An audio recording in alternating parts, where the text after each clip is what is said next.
qildim deb. Hozir kadastr hujjati bor ekan onaxon. Agarki bor o'lchov jarayonida qo'shimcha yer maydoni bo'ladigan bo'lsa, sizga faqat izminini kiritadi. Kadastr hujjati o'zgartirish kiritib qo'yamiz biz.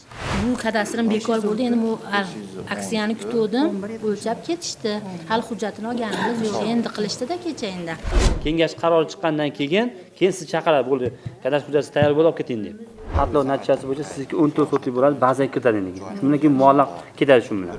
Mana u loyihalashdan o'tkazib, xullas kalom hujjatlarni qilib to'liq qilgan edi. Endi hozir o'sha kolxozning qarori yo'q deyilyapti-da.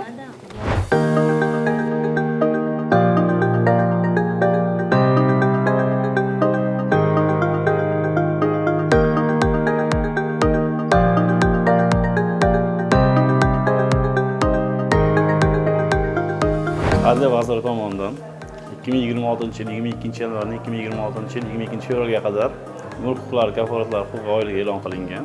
Shunga ko'ra bugun biz Toshloq tumani Xonariq MF hududiga kelib, bu yerda aholiga sayyor xizmat, sayyor qabul tashkil etganmiz. Sayyor qabuldan ko'zlangan asosiy maqsad aholi mulk huquqlariga nisbatan buzilgan huquqlarni tiklash, kafolatlar to'g'risida ularga tushuncha berish va ularni qiziqtirgan, qiynab keladigan savollarga javob berish. Endi bir necha yillardan beri adliya bo'limlari bilan hamkorlikda mahallamizda adliya kunlari o'tkazilyapti. Jumladan bugun ham viloyat adliya boshqarmasi xodimlari bilan birga adliya kuni o'tkazilib, aholini bugungi kunda qiynab kelayotgan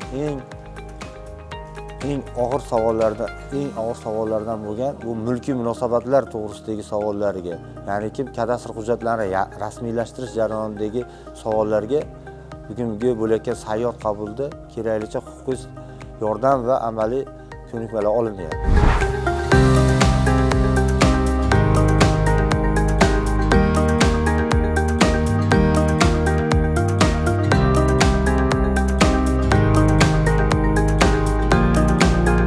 Ko'proq aholi mulk huquqlarini ro'yxatga o'tkazilmaganligi yoki mulk huquqlarini o'tkazishda, ro'yxatga o'tkazishda yuzaga kelayotgan muammolar notarius bilan bog'liq, kadastr bilan bog'liq muammolar yuzasidan murojaat qilyapti. Shu sababli hamkor tashkilotlar ham jalb qilingan. Notarius, Inson ijtimoiy markazi, kadastrlar palatasidan va boshqa hamkor tashkilotlar bilan sayyor qabul o'tkazilmoqda.